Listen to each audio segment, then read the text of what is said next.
Hello friends. Shashi Agarwal channel के अंदर मैं डॉक्टर शशि अग्रवाल आप सबका स्वागत करती हूँ। आशा करती हूँ आप सब लोग स्वस्थ हैं। और आज हम करेंगे व्यक्ति तत्व की विचारधाराएं। हमारा जो सब्जेक्ट है वो है संगठनात्मक व्यवहार, और जिसके अंदर हम थ्योरीज ऑफ पर्सनालिटी करेंगे। आज का जो लेक्चर है इसके अंदर हम देखेंगे मनोविश्लेषणात्मक विचारधारा, नवप्रगति फ्राइडवादी विचारधारा, गुण विचारधारा, जिसके अंतर्गत हम आलपोर्ट की गुण विचारधारा और पाटेल की गुण विचारधारा को समझेंगे। और अगर आपको मेरा प्रयास ये सही लगता है तो डू लाइक माय वीडियो, इसको शेयर कीजिए और मेरे चैनल शशि अग्रवाल को सब्सक्राइब। तो ये मेरी ऐप है एडविजम ऐप, जिसको आप गूगल प्ले स्टोर से बड़ी आसानी के साथ डाउनलोड कर सकते हो।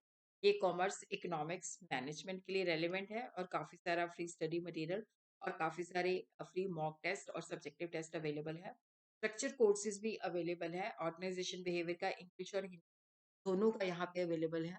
तो सबसे पहले हम देखते हैं मनोविश्लेषणात्मक विचारधारा, साइको एनालिटिकल थ्योरी, जिसको सिगमंड फ्रॉइड ने दिया है। उन्होंने मस्तिष्क को 3 भागों में विभाजित किया है: चेतन, पूर्व चेतन, अचेतन। तो उन्होंने बताया कि व्यक्तित्व, जो व्यक्ति है उसका जो व्यक्तित्व निर्माण होता है, तो आईडी, ईगो, सुपर ईगो, ये जो 3 डिटर्मिनेंट है, 3 घटक है, बहुत ही महत्वपूर्ण भूमिका निभाते हैं। कामतत्व आईडी एक अचेतन मस्तिष्क का प्रतिनिधित्व करती है।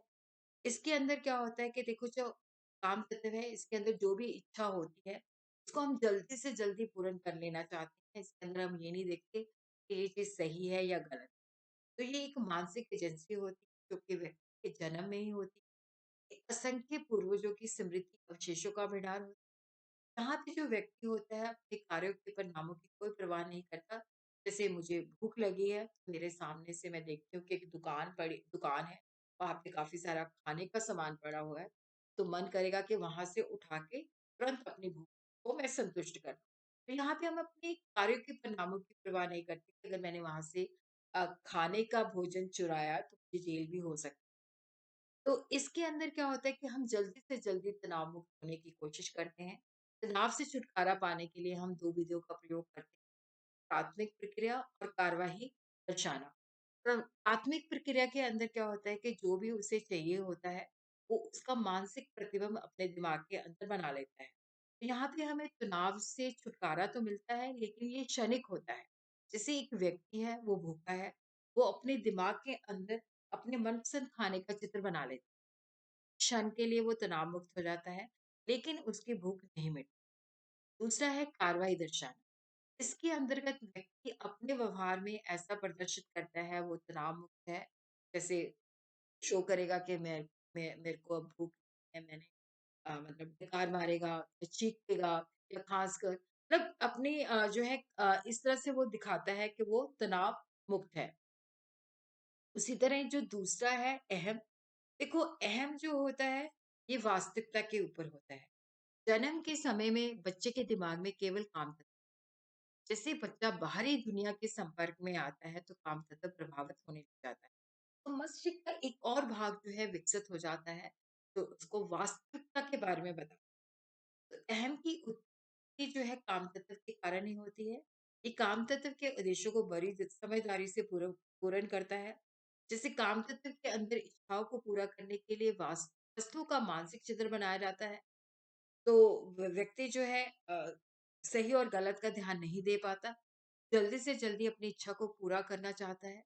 तो अहम जो हो विवेक से काम लेता है, वो भाषा चिंतन का प्रयोग करता है, अनियंत्रित मनोवेग को नियंत्रण करने की कोशिश करता है, समझाता है कि अगर तुम इस तरह से चोरी करोगे तो तुम्हें जेल भी हो सकती है। तो वो मानसिकता, चित्र और बनावटीपना और वास्तविकता में अंतर करने लग जाता है। तो यहाँ पे वो इच्छाओं की पूरी करने के लिए बनावटी नहीं, पर एक वास्तविक चीज़ों की तलाश करता है।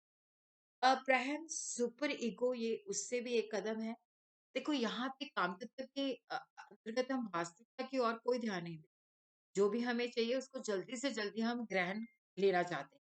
लेकिन अहम जो है वास्तविकता के सिद्धांत पर आधारित है। तो जब हम सुपर ईगो की बात करते हैं तो ये वास्तविकता के साथ नैतिकता भी जुड़ जाती है। तो ये काम तत्व के बिल्कुल उल्ट है। इसके अंदर समाज के जो नॉर्म्स होते हैं, स्टैंडर्ड्स होते हैं, माप तथा परंपराएं होती हैं, उसको भी हम फॉलो करते हैं। तो ये एक व्यक्ति का महत्वपूर्ण घटक है। तो यहाँ पे हम सही-गलत जैसे मान लो मुझे भूख लगी, मेरे सामने से कोई व्यक्ति जा रहा है, वो आइसक्रीम खा रहा है, तो वो कहेगा जो क्या कहते हैं आईडी कहेगा कि छीन के खा लो। तो यहाँ पे हमें जो है ईगो जो है समझाती है कि किस तरह से गलत है। लेकिन मतलब जो सुपर ईगो है ये हमें बताती है क्या सही है, क्या गलत है, क्या नैतिक है, क्या अनैतिक। तो उसकी जो सोच है व्यक्ति की वो डेवलप होने लग जाती है। तो वो समाज के अंदर मतलब उसको मतलब जो सुपर ईगो है बताते हैं कि समाज के अंदर तूने ये कार्य करना है, ये सही है, ये गलत है, ये नहीं करना। तो ये समाज के नॉर्म से भी गलत है। इस तरह से सुपर ईगो जो है समाज के अंदर अच्छे ढंग से व्यवहार करने के लिए व्यक्ति का मार्गदर्शन करती है। तो हम इसका ये निष्कर्ष निकाल सकते हैं, काम तत्व जल्दी से जल्दी अपनी इच्छा को पूरी करना चाहता है, वो खुशी को ढूँढता है। दूसरी और अहम जो है उसको वास्तविकता की पहचान करवाता है और सुपर ईगो जो है सर्वोत्तम की खोज करती है। इसी तरह एक दूसरी थ्योरी है नव परंपरागत राइटवादी विचारधारा। सिगमंड फ्रूड व्यक्ति की मनोविश्लेषणात्मक विचारधारा को विकसित किया है और इसके अंदर कुछ विचारकों ने फ्राइड के विचारों को आगे बढ़ाया है जिसके अंदर है सुलिवान, एरिक्सन एंड हॉर्नी। तो इनकी जो तीनों की अगर हम विचारधारा को ले तो इसको हम कह सकते हैं नव परंपरागत फ्राइडवादी विचारधारा। सुलिवान ने कहा कि जो व्यक्तित्व है उसका जो विकास होता है वो सामाजिक तथा सांस्कृतिक घटकों के ऊपर ज़्यादा है। तो व्यक्ति जन्म से ही वातावरण के अंदर जब बच्चे का जन्म होता है, तो वातावरण के अंदर उसको सामाजिक तथा अलग-अलग कल्चरल घटक मिलते हैं, जिसकी वजह से उसका एक्शन तथा रिएक्शन होता है, क्रिया तथा प्रतिक्रिया होती है। और जिसके कारण ही क्या होता है कि व्यक्ति के व्यवहार का निर्माण होता है। जब हम सोसाइटी में रहते हैं, सोसाइटी को देखते हुए ही हम करते हैं। एरिक्सन के मुताबिक बदलते हुए सामाजिक परिवेश के अनुसार उसको एडजस्ट करना ही एक उत्तम व्यक्ति का निर्माण कर सकते हैं। हॉर्ने का ये मानना है कि भविष्य की चिंता करना ही एक व्यक्ति के निर्माण का महत्वपूर्ण घटक है। तो तीसरी थ्योरी है गुण थ्योरी। देखते हैं कि जो लोग होते हैं अलग-अलग प्रकार से व्यवहार करते हैं। तो उनमें ऐसा इस तरह से होता है कि हर एक व्यक्ति के अंदर अलग-अलग गुण होते हैं। गुणों में भिन्नता होती है, जिसके कारण हर एक व्यक्ति की पहचान अलग-अलग होती है। तो इनमें उन्हीं गुणों में व्यक्तित्व विशेषता को शामिल किया जाता है, जो अलग-अलग परिस्थिति के अंदर संगत के रूप में दिखाई जाती है। आधुनिक मनोवैज्ञानिक ये मानते हैं कि गुण जो होते हैं, व्यक्ति का निर्माण करते हैं। इसके अंदर हम 2 चीज़ों को स्टडी करेंगे, आल्पोर्ट की गुण विचारधारा और पाटिल की गुण विचारधारा।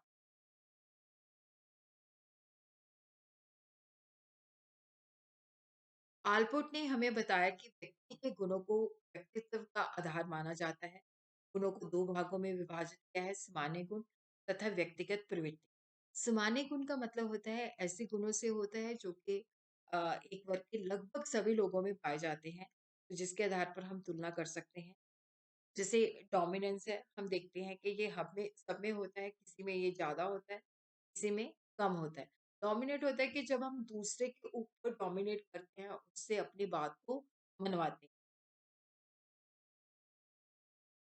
व्यक्तिगत प्रवृत्ति का मतलब ऐसे गुणों से है, जो एक व्यक्ति वर्ग के व्यक्ति विशेष तक ही सीमित होते हैं। ये सभी व्यक्तियों में नहीं पाए जाते। यहाँ पे हम तुलना नहीं कर सकते। तो एक ही व्यक्ति का हम अलग-अलग पहलू पे आधार कर सकते हैं कि जैसे हम कहें कि ये मिस्टर विकास है, तो ये एक्टिव ज़्यादा है और सुस्त कम है। या हम ये कहें कि ये कोई भी व्यक्ति जो है कि ये रेखा है, जो कि मेहनती ज़्यादा है और जी काम से जी नहीं चुराती। तो ये व्यक्तिगत प्रवृत्ति की उदाहरण है। आल्पोर्ट ने अपनी व्यक्तिगत गुरु विचारधारा में सामान्य गुण की अपेक्षा व्यक्तिगत प्रवृत्ति वाले गुणों पे ज़्यादा स्ट्रेस दिया है। तो बाकी हम जो है अगली वीडियो के अंदर